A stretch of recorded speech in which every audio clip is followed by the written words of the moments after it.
вечора. Я Тетяна Даниленко. Це кримсько-татарський канал АТР. Програма «Бугунь». В нас в гостях сьогодні Олексій Гарань, професор НАУКМА, науковий керівник фонду Демініціативи. Доброго вечора вам. Салям алейкум. Алейкум ассалям. Так. І ми з вами починаємо, мабуть, із Криму. Сьогодні в Криму прямо зараз відбуваються масові затримання. Про це вже повідомляє представництво президента України в Криму. 25 жовтня в місті Сімферополь російські силовики незаконно затримали кримсько-татарських активістів під будівлею окупаційного Кримського гарнізонного воєнного суду підконтрольного РФ і адвокатів, які надавали їм захист. Активісти зібралися, щоб почути адвокатів, які по відеоконференції повинні були взяти участь в розгляді апеляційної скарги на вирок фігурантам справи Хізбут Тахрір. Ну, але тенденція очевидна. Вже тривалий час в Криму відбуваються точечні репресії проти кримських татар. З чим ви пов'язували атаку саме по цьому, як зараз модно казати, треку? Я б сказав так, я не дам оригінальної відповіді. Так, ця відповідь буде не оригінальна. Ну, перша причина, вона була, є і буде. Це репресивна політика Росії щодо всіх, хто не згодний з анексією Криму. Да? І тут не тільки кримські татари, тут і українці, і ті росіяни, які там є, які не були згодні. Друге, це реакція на Кримську платформу. Тобто Путін якби намагається показати, а що мені ваша Кримська платформа? Я буду робити те, що я хочу. І отут дуже важливо, щоб були адекватні відповіді, насамперед з боку міжнародного співтовариства. Розумієте, тому що, от я стара людина, так, і я пам'ятаю ще часи Холодної війни або розрядки з Радянським Союзом. І, скажімо, там західні лідери, коли вони зустрічалися з радянськими лідерами, вони завжди вимагали звільнення того чи іншого дисидента, так? Це обов'язково було частиною розмови. Чесно кажучи, у мене є сумніви, що так зараз відбувається. Але тим не менше, я думаю, що якраз за допомогою Кримської платформи, і там є експертна група, яка займається питаннями прав людини, це треба послідовно доносити до наших міжнародних партнерів, тому що має бути міжнародний тиск. Очікується найближчим часом дві міжнародні події, але вони не зовсім пов'язані з Кримом. Перше, це зустріч в нормандському форматі. Сьогодні посол Німеччини Анка Фелькузен заявила про те, що Меркель, доки вона ще якісь тижні, чи, можливо, місяці залишатиметься канцлером, вона буде домагатися зустрічі в нормандському форматі, в якому і вона візьме участь. Ну і друге, от сьогодні Данилов заявив про те, що в грудні буде переголосування, традиційне щорічне переголосування закону про ОРДЛО. Угу. І Росія теж тисне на Україну для того, щоб внести туди якісь свої поправки. Це може бути там завищення ставок в переговорному процесі, щоб Україна попросила, скажімо, там звільнення політв'язнів кримських, наприклад, і таким чином відбувалися якісь торги на тему Донбасу. Да ні, я думаю, що ні. Дивіться, тому що, по-перше, це якби тактика Путіна, і це його якби вимога обміняти Донбас на Крим. Да? Що я вам піду на якісь поступки на Донбас, ви визнаєте, що Крим – це російський, і це те, що українці не сприймають, такий обмін, да? Громадська думка це не фіксує. В громадській думці це не фіксується. Ми проводили опитування в фонді Демініціативи, ставили це питання. Не фіксується, що мається на увазі? Що люди не хочуть такого, не готові, скажімо, сказати, що Крим російський в обмін на те, що у нас буде мир на Донбасі. Тим більше, що миру на Донбасі не буде. Да, всі ці розмови про зусилля Меркель, я думаю, що forget it. Да, я думаю, що це несерйозно. Слухайте, навіть якщо це буде проведено, да, що Путін буде серйозно слухати пані Меркель. А навіщо це їй? Вона докладає зусиль, вона якби показує, спадкові своєї політики. Тобто, вона може робити ці заяви і може і правильно, що вона це робить. Тобто, вона показує, що якби інтерес і її особистий інтерес до цього лишається. Ми насправді не знаємо, яка буде коаліція. Да? Тобто, зараз більше, зараз якби дали шанс формуванню коаліції навколо соціал-демократів, але це ще не факт, що воно буде. Тому Меркель якби робить, очевидно, правильні речі, вона лишається на посаді канцлера, але я думаю, що Путін зараз не піде на цей нормандський формат, і навіть Якщо він пішов на цей проведення нормандського формату, нічого з цього не буде. Тому я думаю, на це ми не маємо сподіватися. І більше того, ми не маємо якби втягуватися в це. От голова Офісу президента Андрій Єрмак декілька тижнів тому, якраз він став ньюзмейкером цього повідомлення про те, що буде Меркель на зустрічі в нормандському форматі. І що Коли це було? Ну, декілька тижнів тому Андрій Єрмак. Ні, я знаю, що начебто домовилися про зустріч на рівні міністрів закордонних справ. Така була домова. Так, на рівні міністрів. Да. А те, на рівні на рівні лідерів.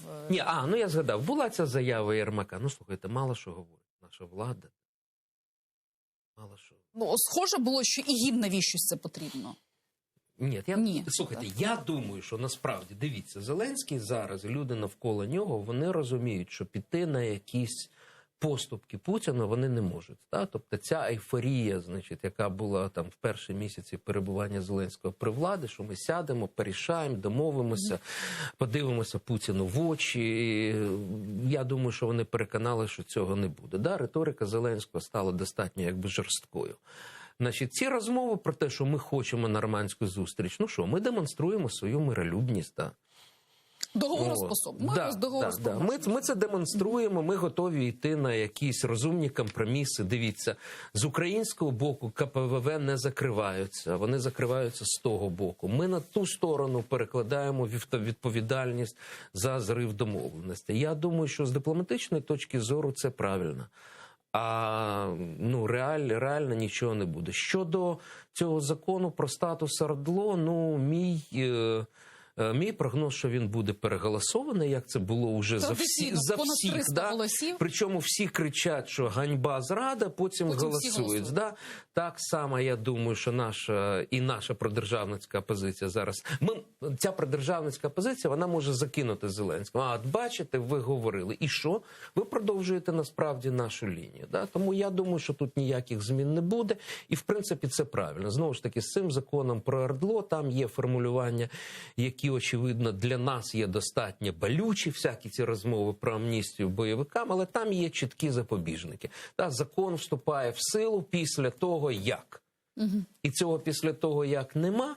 Тому, знову ж таки, Україна показує, ми готові, у нас є, так би мовити, спадковість, і влада продовжує, цей потенційне застосування цього закону, але реальних поступок, я думаю, не буде. Незважаючи на тиск, про який говорить сьогодні Данилов. Він сьогодні в інтерв'ю РБК він дав велике таке фундаментальне інтерв'ю. Хочу, щоб ми на ньому детально вибачайте, я не встиг сьогодні ознайомитися. Але дивіться, тиск іде постійно. Давайте послухаємо. Чому ж не послухати секретаря РНБО? Насправді ключ від цього лежить в Москві. Якщо Путін не прийме рішення про те, що війну треба закінчувати, то ви можете все, що завгодно писати і робити. Тому що це велика гра з дестабілізації ситуації не тільки на території України. Насправді його цікавлять більш великі території. В принципі, це правильно, але просто нам не так часто на це треба наголошувати, що там є великий і ужасний Путін, який все за всіх вирішує. Тобто, очевидно, що, знову ж таки, позиція і міжнародного співтовариства пов'язані із санкціями, і опір української армії свого часу зупинили Путіна і не дають йому можливість рухатися далі. Це є. Так, але те, що робить Путін зараз, це тактика нанесення, тактика подразника і тактика завдання нам такої перманентної шкоди, коли приходять повідомлення, на жаль, про загиблих і про поранених, але масованої атаки немає. На жаль, нам з цим треба жити. Щоб закінчити вже цей міжнародний, так би мовити, блок, як ви гадаєте, зараз посилюється також тиск не тільки Росії, але і наших європейських, американських партнерів щодо виконання Мінських угод. Ми бачили і заяви домовленостей. І Байдена, і заяви європейських лідерів про те, що вони вважають, що тільки Мінськ, безальтернативне, Україна, зобов'язана виконувати.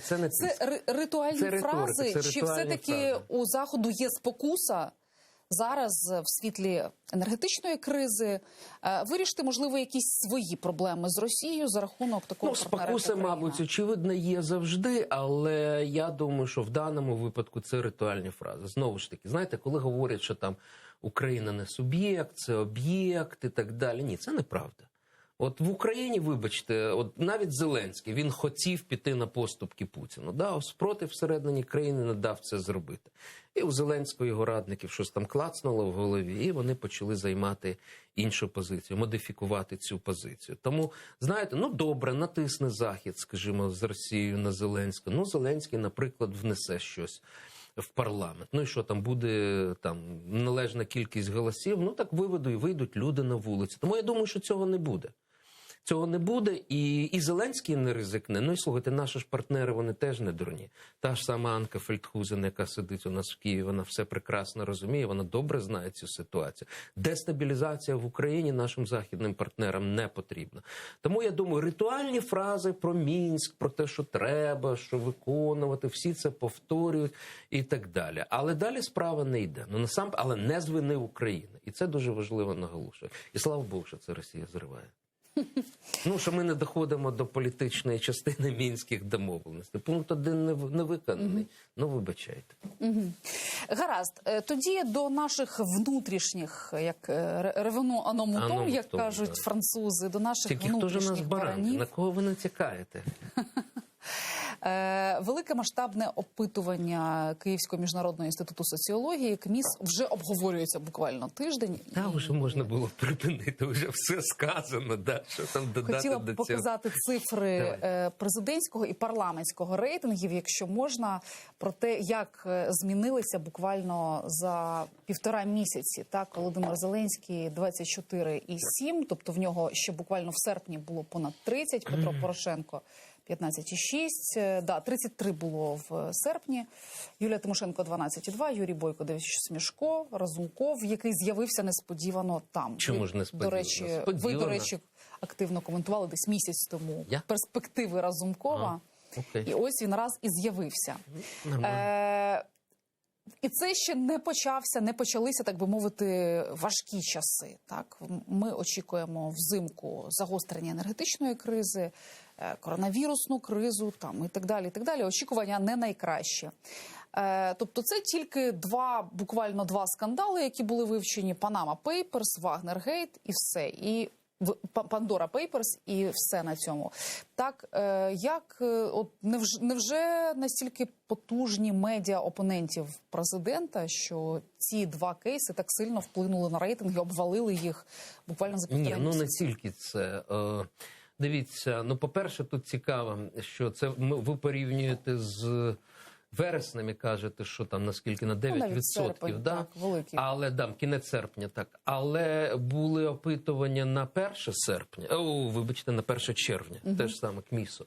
І там насправді зміни порівняно з 1 червня, вони в принципі в межах похибки. Тобто це якісь коливання такі? Тобто що відбулося? Значить, рейтинги Зеленського зросли в серпні. Так, за рахунок чого? За рахунок цієї антиолігархічної риторики, я думаю, раз.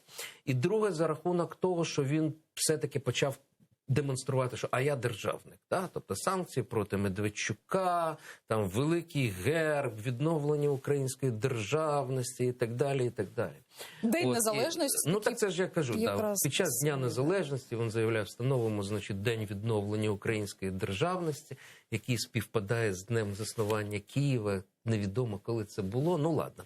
Тобто він почав використовувати цю риторику. Я думаю, що це дало результат. У нього рейтинги зросли, там 33%, щось приблизно так. Да? Вони зросли. А зараз вони впали. Так, воно майже повернулося на той рівень, який був на 1 червня, але все-таки трошки просіло. Тобто тенденція до падіння, вона абсолютно очевидна. З чим це пов'язано? Дійсно, якщо ми так візьмемо, і 24% чи 25% округлимо, додамо туди 7% Разумкова, ось вам і 32%, так? Отак. Я так бачу, можливо, тут інакше. Тобто, очевидно, що Разумков на себе частину цього забрав. Його рейтинг виріс вдвічі. Плюс до цього те, що ви сказали, ці скандали, плюс до цього очікування, почалися розмови про ці платіжки за гази, таке інше. Я думаю, сумарно це дало цей ефект. Що буде далі? Будемо дивитися. Чи будуть зростати рейтинги Разумкова? Не знаю. Чому? Тому що зараз Разумков опинився в центрі скандала. Його, нас люблять ображених. Очевидно, що Плюс його ефект по всіх... телевізора, очевидно, якщо щодня всі показують. обговорюють, всі кажуть, що неправильно слуги зробили. Разумков може і не харизматичний, але справляє враження назовні, такої зваженої людини, спокійної, дотримується закону і так далі. Все це дало результат. Але що буде далі, розумієте, якщо він втримається в цьому медіапросторі, а я не знаю. Це ж фактично команда Зеленська з дуру сама це зробила. Так, вона сама, підживила ці рейтинги Разумкова. Якщо вони далі, якщо канали оберуть далі тактику ігнорування Разумкова, не знаю. Зараз олігархічний консенсус склався навколо Зеленського, насправді. Да? А що буде далі, я не знаю. Може, цей олігархічний консенсус складеться навколо Разумкова. Да? Тоді ми побачимо падіння рейтингів Зеленського, наростання рейтингів Разумкова. Стосовно інших речей, очевидно, що наші платіжки за газ, перспективи локдауна і всього таке інше, це безумовно буде працювати на зниження рейтингів влади. Плюс ці скандали показали, те, про що давно говорили, але чому 73% в це не вірили, що Разумков не є, що Зеленський не є Голобородським на лісопеді, а що у нього все є і все лежить в офшорах. У нас до цього ставлення дуже... Все-таки українці, воно дуже важливе. Давайте згадаємо, що обидва Майдани – це ж не були економічні Майдани. Вони ж не були за економіку, вони були пов'язані з іншими причинами. Тому, звичайно, це відчуття, що нам тяжко, а хтось нас дурить, воно може Разумкова... Господи Боже. Зеленського. Що ж я ви таке, бачите, ви напророкуєте Разумкова. Що Зеленського... кажуть, що Разумков – це альтернативний Зеленський. Вже є така теорія. Тобто Зеленський не справився, замість нього... Політтехнологія чи теорія? Замість нього висувають уже Разумкова. Але у Разумкова... Господи, слухайте, це зачаклувало мене. Бачите? Доплачувати? За згадки. Цікаво. У Зеленського... Прямий ефір, так би ми вирізали і все. У Зеленського є резерви. Звичайно, він буде продовжувати цю тему стосовно олігархів розкручувати. Щось ще придумують, так? Зараз почали санкції проти компанії Рошен, що смішно, ще не почали. Не почали, так би мовити, закинули це в медіапростір. Тому, у нього можливості є. І всі ці картинки, відосики і таке інше, воно, зараз буде цей день відновлення української державності. Ще один вихідний день в нашому календарі. Тобто, вони будуть це робити, так? Хоча об'єктивна ситуація, думаю, ви знаєте, я... Раніше думав, що вони, тенденція до падіння рейтингів Зеленського була, але... Коли ви почали відстежувати, яка точка? З самого початку вони з самого початку падали, тобто А можна сказати, що зараз це такий точка відліку, початок обвалу рейтингів? Дивіться, у нього був, який результат він показав на виборах в першому турі? 30%, так? 30%. Після цього його рейтинг зростав, рейтинг довіри до нього. Так? Потім цей рейтинг почав падати, але опитування, ці президентські рейтинги, показували, що він на першому місці з результатом десь 30% плюс. Зараз вони впали. Тобто вони вже менше його показника в першому турі.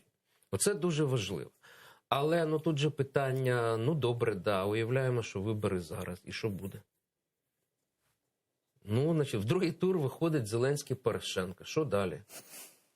Повторюється те саме, спрацьовує антирейтинг. Спрацьовує антирейтинг Порошенка. Але далі ситуація, безумовно, ускладнюється. Тому що, з'являються інші фактори. Знаєте, я б звернув увагу зараз не тільки на це, можна показати партії. Парламентські рейтинги. Там теж цікаві цифри. Вперше зникає монобільшість. і «Слуга народу» на другому місці. От дивіться, Ні, давайте так. Ну, Як? Давайте так. ви будете ви ж у нас інтерпретувати? зважений, да, Так. ви ж у нас зважена журналістка. Це опозиційні канали, значить, не підхопили. Вперше «Європейська солідарність» на першому Це не місці. Подивіться, 15,7 і 15,5. Ну, це статистична а яка похибка. похибка? Ну, знаєте, казати, що на першому місці. Знаєте, вчора я потішився, що навіть Прямий нарешті сказав, що вони ділять перше, друге місце. Я з цього приводу дуже потішився. Значить, реалії що? Значить, знову ж таки, якщо ми, дивіться, рейтинги «Слуг» падали давно. І, в принципі, стало, мабуть, уже півроку. Їхні рейтинги складають з 20% плюс. Показник на парламентських виборах за партійними списками був 43%.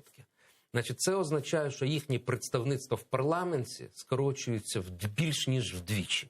Більш ніж вдвічі. І це було вже давно. Тобто вже півроку всі опитування наші, КМІСа, Центр Разумкова, вони це показують. Але що відбулося зараз? Значить, раніше на першій трійці були, практично в межах похибки були «Слуги», ЄС і ОПЗЖ. Зараз додалася ще «Батьківщина», тобто 4 сили вони зараз в межах похибки. Так. Тобто 4 сили на першому місці. Так?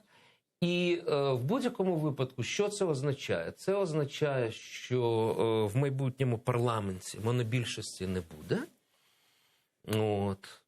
Треба буде створювати коаліцію. От там «Слуги» плюс «Батьківщина». Може, Тимошенко дочекається свого часу. Нарешті ще її запросять в коаліцію. Да. І не просто запросять. Вона ж менше, ніж на прем'єра, не погодиться. А погодиться Зеленський на такий варіант? Тому мій прогноз, що дострокових парламентських виборів не буде, тому що це невигідно. Це невигідно Зеленському. Але питання, зараз питання технологічно, коли будуть парламентські вибори. Да? Тому що там за Конституцією вони мають бути перед президентськими. Да. А Зеленському це абсолютно невигідно. Йому вигідно президентський. Отримає парламент нелояльний до себе. Тобто вигідно як? Перемогти на президентських виборах і на цій хвилі в'їхати в парламентську кампанію. Да? Тобто вони будуть намагатися це зробити. Але знову ж таки, знаєте, ситуація дійсно почала змінюватися. І ще раз, економічна ситуація – це одне. А от те, що це співпадає з діями, які, показують, що, король та голий, да? Оце, да, я маю на увазі насамперед, це Pandora Papers, тому що 70% українців, зараз, скільки ж там було? 70... Здається, 77. Так. 77%, тобто більше, ніж 73, ніж магічні 73%. 77% кажуть, що не мають офшорів, не мають мати офшорів, володіти офшорами. І це дуже важливо. Це дуже важливо. Тому що давайте згадайте, що відбулося з Порошенком напередодні 2011 року. Економіка насправді почала зростати після падіння 14-15 року. Насправді вона почала зростати, але оці скандали навколо Укроборонпрому, потім ця поїздка на Мальдіви, і все, воно все якби наклалося. І вбили рейтинг Порошенка. Плюс робота всіх каналів, склався олігархічний консенсус проти Порошенка і так далі. Що відбувається зараз? Зараз, я знову ж таки, якщо просто економічні проблеми, це навіть одне. А коли воно співпадається з тим, що нам стає гірше, а вони живуть краще, ховаються, не платять податки в бюджет, це серйозно. Ще є заклик монобільшості і низки депутатів «Слуг народу» людям показувати свої прибутки, ретельніше платити податки, суворіше фіскальна політика, фінмоніторинг, оці всі. А тепер виявилося, що всі ФОПи і ларки мають свої офшори. Як спочатку сказав Арахамія, а потім це повторив ваш, не знаю, нинішній чи колишній колега Лещенко. Я не знаю, чи ви його зараз вважаєте за колегу. Сергій вже, здається, не є журналістом. Коли він про це сказав, це, звичайно, вже... Ой. Словом, тренд буде такий спадати на спад всіх цих рейтингів. Що можна зробити в такі критичні об'єктивні обставини, не тільки для України, але й для всього світу? Коронавірусна криза, енергетична криза, яка вдарила Не тільки Дивіться, по Європі, дивіться, по всьому. Да? Чи є в Зеленського якісь Я вже сказав, що вони є. зайці в капелюхах, які можна дістати, і рейтинги знову дивіться, почнуть вони можуть повзти робити. вгору. Розумієте, зараз, скажімо, він скаже, добре, ми змусимо, значить, там, скажімо, багатих поділитися з бідними, тобто змусимо, значить, стабілізувати ціну на газ. Я змушу олігархів стабілізувати ціну на газ, наприклад, да? Якщо це йому вдасться, я змушу там Ахметова не підвищувати енергетичні тарифи і так далі. Якщо йому вдасться це зробити, це піде йому, я думаю, з популістської точки зору, це піде йому в залік. А от ви, як людина досвідчена, пам'ятаєте ті випадки, коли влада намагалася знизити ціни на щось? От я пам'ятаю, як Юлія Тимошенко знижувала ціни на бензин, і не тільки, до речі, ще на якісь групи товарів знижували ціни. І ці товари миттєво зникали. Або ціни не знижувалися, або виникали ще якісь неприємні події з цим. Знаєте, це така гра але спрацює? Ні, не знаю, мені важко сказати, тому що ми йдемо в сферу енергетики. Сфера енергетики – це особлива сфера. Я, чесно кажучи, це не дуже коментую. Я не вважаю себе експертом в цій сфері. Я просто кажу, що якщо зараз Зеленський спробує продемонструвати сильну руку і донести цей меседж до людей, це може спрацювати. Як один з прикладів. Розумієте, можуть бути, тобто, багато що буде залежати від того, як ми переживемо цей сезон, опалювальний сезон з цінами на газ. Я не знаю. А от дивіться, якщо абстрагуватися від енергетичної теми, а подивитися з політологічної, так, з політологічного кута зору на ситуацію. От якщо влада хоче змусити приватних трейдерів, які добувають український газ, продавати його за низькими цінами, не тими, які є на глобальному ринку. Вона має в руках певні важелі, так, це прокуратура, СБУ, НАБУ, там інші структури, так, по суті, є монобільшість у парламенті, абсолютна влада в силовому блоці. Це от якщо, грубо кажучи, так, то що відбудеться, да? Трейдери погодяться. Чи українська ситуація така, що зараз почнеться боротьба всіх проти нинішнього президента? Можливо, з досвіду пригадуєте, от як чинив великий бізнес? Дивіться, я думаю, що якщо говорити про енергетику, я б запропонував ставити це питання іншим експертам, зокрема, Михайло Гончар, наприклад. Є прекрасний фахівець сфери енергетики, який скаже, чи це є можливо, чи це є неможливо. Тобто екстраполювати досвід з інших ринків тут не варто, так? Я не готовий, я не є експертом сфери енергетики, я одразу скажу. Так, але якщо говорити про чи можливо об'єднання зусиль, скажімо, там, великого бізнесу і влади заради стабілізації ситуації, тому що інакше ми всі підемо на дно, таке можливо, я думаю. Таке можливо. Але чи це відбудеться, знову ж таки, знак питання. Гаразд. Сьогодні Олексій Данилов, секретар РНБО, в тому ж інтерв'ю, яке ми вже з вами обговорюємо, сказав про необхідність президентської вертикалі в державі. Якщо є, до речі, ця цитата, ми могли б її дослівно, могли б її дослівно зацитувати, але приблизно він каже, що жорстка президентська... тому що ця от парламентська модель з усім цим дуалізмом, вона, мовляв, в нашій країні це призводить до того, що ніхто ні за що не відповідає. А тут людина бере на себе відповідальність.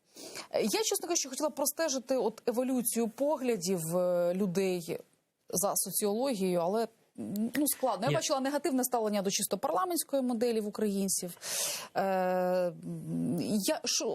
Останнім часом не було великих масштабних опитувань щодо моделі правління. Поправте мене, якщо я помиляюся.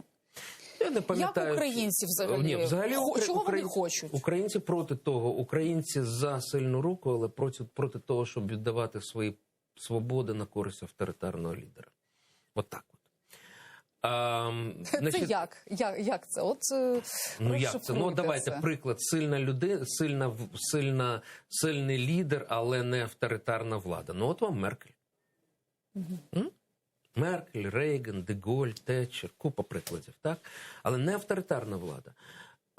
Дивіться, відповідь на це. Ну, по-перше, що я хочу Але в сказати. Меркель не президентська модель, Так парламентська. я ж про це і кажу. Да, так Ну, я ж в Де кажу. Ось Голля вам президентська, да. сильний лідер. Да. Дивіться, давайте згадаємо, яка була одна з головних вимог Євромайдану. Повернення конституційної реформи 2004 року. Ось вам відповідь на те, що пропонує пан Данилов. От і все. Значить, я думаю, що взагалі це, мабуть, не функція секретаря РНБО, це не той орган, щоб думати про форму правління. Про форму правління так само, як і про перехід на латинську абетку. Ну, цей орган в нас думає про все, тому... Ну, можна, менше думати, та іноді буває гарно. Значить, дивіться, це мають займатися в парламенті і конституціоналісти, так? Ще раз, вимога Євромайдану – повернення до конституційної реформи 2004 року. Чому? Тому що ми мали досвід з сильним президентом. Модель з сильним президентом. Це Кучма, це Янукович і навіть 1 рік Ющенко. Ну і все це мало. Українці це проходили. Як в анекдоті. І що воно йому дало? 2 Майдани дало, да? Тому це просто у нас в Україні не спрацювало. Ще раз, зараз у нас європейська модель формування уряду. Уряд відповідальний перед парламентом, залежить від виборів.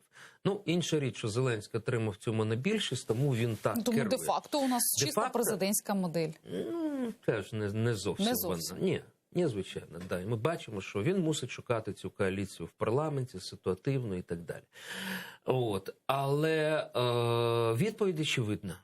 Значить, парламентська модель, сута парламентська модель, знову ж таки, до речі, сута парламентська модель, якщо ви пам'ятаєте, хто у нас хотів в Україні, ви маєте це пам'ятати. Медведчук Правильно. хотів. Я вам 5 поставив на іспиті з порівняльної політології.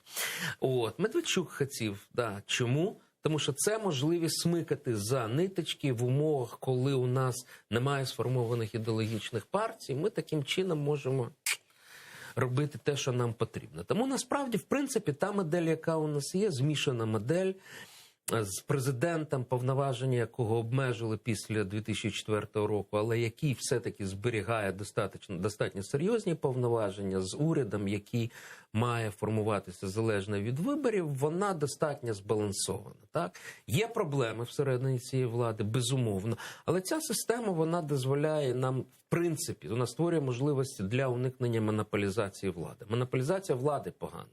Так, коли кажуть, що Порошенко монополізував владу, він мусив спиратися на коаліційний уряд. А коаліційний уряд спирався на більшість в парламенті.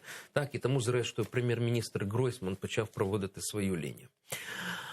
Тому, ще раз, це не вийде. Значить, я думаю, що і 300 голосів не буде, і ми це проходили. Тому, я думаю, він сказав, До речі, керівник дискусія на НАЗК, швидка. як не дивно, який теж, начебто, це не його конституційні взагалі сфера інтересів, але він теж нещодавно, декілька днів тому, в одному з інтерв'ю казав про те, що президентська модель нам би була непогана в цій ситуації. Чим вони займаються, чесно? Я не знаю, я як експерт кажу, слухайте, є сфери, які я не коментую. І я щасливий, що я не коментую економіку, соціалку, енергетики, корупцію і судові. Я кажу, це не мої сфери, я їх не коментую. А їм хочеться коментувати все. Не знаю. До речі, керівник НАЗК, він ще й дав виделку таку, що треба щось одне ліквідувати, що якась одна повинна бути модель, або така, визначайтеся приблизно. О, Господи, слухайте, в світі більше змішаних країн. До речі, якщо говорити про президентську республіку, тому що Данілов вже не просто так сказав, що сильний президент, це я вже так м'яко інтерпретував, а він сказав, що президент має очолювати уряд. А я хочу запитати пана Данілова, він знає, яка країна в Європі має президента, який очолює уряд? До речі, яка країна? От ви призадумались. Тому що ви правильно, я не можу вас підловити як викладач, тому що немає такої країни. Нема такої країни, розумієте? Ця модель, вона американська модель, вона насправді вона є доволі складною. Тому що ми думаємо, що там президент сконцентрував всю владу в своїх руках, а насправді він мусить рахуватися з 2 палатами парламенту, де у нього часто немає більшості. Тому насправді це модель, яка вимагає і не може розпустити парламент взагалі. Так, тому там ця система, ну знову ж таки, це специфічна американська модель. надзвичайно складна система. Це як американський футбол, це- там розібратися в цій ні, системі. ні, це- Щороку кожні вибори ми з'ясовуємо щось нове. Та ні, в принципі, з вона новим. достатньо проста, але зараз не про це. Тобто, Система спрямувань і противаг їхньої демократії. Це типово так. от, розподіл влади за Монтескє, те, що вчать Так. в усіх, значить, школах, що 3 гілки. От американці це дуже чітко розділили. От є виконавча влада, от є законодавча влада, і співіснуйте. От співіснуйте між собою. Да? Тому ця модель, вона доволі складна, але дійсно ця модель з сильним президентом в Європі такого немає. Да? От і все, от вам і відповідь. Тому от відповідь пану Данілову. Тому ще раз, давайте, хай Але дивіться, конституціоналісти навколо зараз займаються України своїм. з одного боку Росія авторитарна, з іншого боку Білорусь уже така супер. Да. Авторитарна, тут Туреччина, яка теж уже йде шляхом тим самим. Польща і Угорщина приблизно так само країни, які ну не те, щоб згортають демократію, Згортають. але теж схильні Згортають, до цієї так. сильної руки, яка все вирішує. Що там ще? Ну залишається у нас з наших сусідів. Ну, хто а до там, чого ви Словаччина. Мається на увазі, що про А ми білі і пухнасті. всі ці демократичне коло довкола України звужується, і Україна, можливо, просто в тренді теж в той самий бік рухається. Ні, дивіться, в тренді ми в якому? Що в світі набирає силу популізм. Да? Ми опинилися в ситуації пандемії, яка значною мірою стимулює економічний націоналізм, кожен сам за себе і так далі. Тобто такі небезпеки є. Да? Але перебільшувати ми ж теж це не маємо. Да? От ми нещодавно, от Зеленському, до речі, пощастило, скільки ми там на шару отримали від МВФ, де вони розподіляли залишки. По-моєму, чи 2-4 мільярди, я боюся помилитися. 2 мільярди. Да. От, І ще маємо отримати от 700 мільйонів. ну, то вже, да, то вже, по-моєму, від ЄС має То йти. вже і програма Да. в рамках Стамбулу. Тобто є загрозливі тенденції. Демократія – це постійний, це якби постійний референдум, і постійно треба захищати. Ми бачимо, що періодично загрози демократії з'являються всюди. Популізм всюди є, так? Але я думаю, що, знаєте, історія незалежної України, вона показала, що спроба встановити у нас монополізацію влади, вона веде, вона нічим не закінчується. Да? Тих, хто пробує це зробити, їх усувають. Тому, і це пов'язано з багатьма факторами, я не знаю, чи у нас є зараз час це обговорювати чи ні. На Заході є такий термін щодо України – плюралізм by default, тобто плюралізм за замовчуванням. Він у нас є в нашій системі, це і конституційна система, і політична система. У нас потужна опозиція була завжди. Опозиція в парламенті, опозиція поза парламентом. І тому жодна сила не може монополізувати владу. Це не вдалося Кучмі і Януковичу, я думаю, що Зеленському це теж не вдасться. От я в цьому переконаний, да? Але загрози на цьому шляху є великі. І насамперед вони пов'язані з тим, що ми не просто в вакуумі живемо, да? І дивимося, от як, ставимо експеримент над Кримом, тому що Росія поруч. І тому, на жаль, це великі загрози для нас. Гаразд, буквально от наостанок, хотілося б на цій оптимістичній ноті, але є ще одна хвилина, я нею Для скористаюся. того, щоб ще більше посилити наш оптимізм. Для того, щоб посилити наш оптимізм, інформація про заміну міністра оборони і рокіровки в Мінтот і в Міноборони, начебто можлива заміна Олексія Резніка, точніше, міністра оборони Тарана на нинішнього очільника Мінтоту Резнікова, досвідченого адвоката, юриста. Ну, а на місце Резнікова начебто Ірина Верещук, нинішня «Слуга народу», яка вже коментувала свої перспективи як міністра оборони. Оці заміни облич, як ви сприймаєте? Я не знаю, дивіться, Резніков Резніков – це дуже сильна людина, да, він дуже сильний юрист і сильний політик, і мені здається. Да. Мені якраз здається, що він був дуже гарно на цьому місці, віце-прем'єра, тому що складні дипломатичні перемовини, треба бути гнучким, треба знати всі ці моменти, перехідне правосуддя і так далі. Далі, от ми контактуємо з цим офісом віце-прем'єра, тому що ми демократичні ініціативи, ми проводимо багато досліджень на Донбасі, і у нас є робочі контакти, тобто ми свої дані надаємо їм, запрошуємо до участі в наших заходах, тобто це плідна співпраця. І от, щоб не порушувати цю плідну співпрацю, я далі коментувати не буду. Тобто з Міноборони ви не плануєте плідно співпрацювати? Ні, з Міноборони, це, чесно кажучи, трошки не наша сфера, а Донбас – це наша сфера. Да, ні, якщо нам Резніков на посаді міністра оборони замовить дослідження, значить ми будемо дуже раді. А якщо Верещук на посаді міністра... Ми будемо, дивіться, наша позиція як Демініціатив, ми намагаємося, щоб ми робимо дослідження, де більшість ми друкуємо в абсолютно відкритому доступу. Є якісь речі, які ми робимо в закритому форматі. І ми контактуємо з представниками влади, і ми їм доносимо свої... Причому тобто це влада навіть... чує експертну думку. Це вже... Влада слухає, дякує нам, пише листи з подякою, але слухають далеко не завжди. Тобто є приклади, коли слухає, є приклади, коли геть ігнорує. Наприклад, це меморіалізація Бабиного Яру, там геть ігнорує громадську думку, яка є. Ой, шкода, що ми на такій дражливій ноті мусимо завершувати. Я б ще з вами про Бабин Яр, звичайно, поговорила. Давайте, якщо оптимістично, про Крим ми, скажімо, напередодні Кримської платформи ми оприлюднили дані про ставлення українців по Криму, і там хороші дані, непогані дані. Зокрема, є зміни, в тому числі щодо кримсько-татарської автономії. Тобто кількість людей, які підтримують кримсько-татарську автономію, вона зросла за останні кілька років. Це дуже важливо, тому що спочатку до цієї ідеї ставилися так досить таки упереджено, але кількість прихильників зростає. Це нерівномірно по різних регіонах, але в цілому... А в цифрах це що? В цифрах це більше 60% підтримують ідею створення. Ні, по кримсько-татарській автономії, зараз я скажу, там майже 60% підтримує створення кримсько-татарської автономії. Це хороший результат. Це практично як НАТО, еволюція така. Навіть більше, да. Тобто це результат хороший, але ми розуміємо, що тут багато ще треба працювати. І інформаційно, і в парламенті, і знову ж таки тут величезна робота з нашими міжнародними партнерами. І я хочу сказати тим, хто нас слухає в Криму, тримайтеся. Тобто ми розуміємо, знаєте, одна річ виступати за демократію тут, в Києві, і інша річ робити це там. Ми знаємо, що дуже багато людей лишилося в Криму, які дотримуються проукраїнських поглядів.